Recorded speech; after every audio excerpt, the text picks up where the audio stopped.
The next query really is regarding a woman who is pregnant or is nursing, breastfeeding, nursing, rearing the children.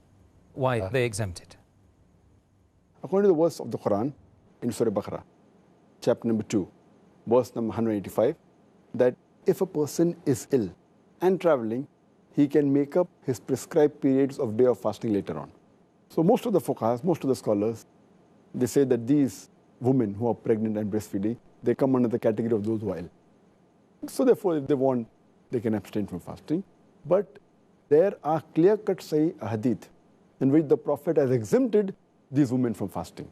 Mentioned in Sunan ibn Majah, hadith number 1667, that our beloved Prophet says, the obligation for a person to fast and part of the prayer has been lifted from a traveler.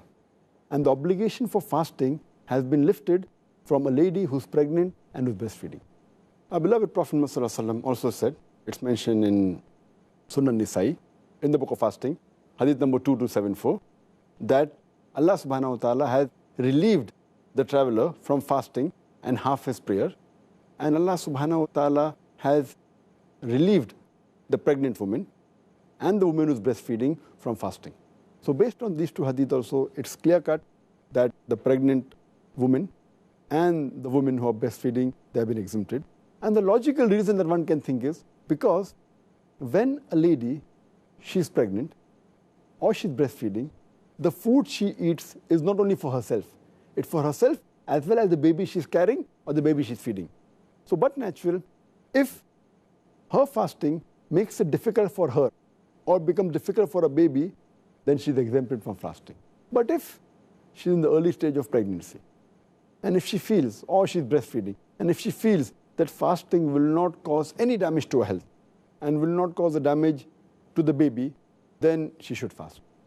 If she has a doubt, if she can do it with hardship, as long as there's no damage to herself, to her health, and the baby, she has the option to fast, not to fast. But if it's causing damage to her health or the baby, it becomes haram for her to fast. Because Allah subhanahu wa ta'ala does not want to lay a burden more than what a person can bear. And in this regard, that is the reason Allah has exempted them. Later on, when they are healthy, when they stop breastfeeding, or when the pregnancy ends after postnatal bleeding, then they have to make up for the fast they have missed before the next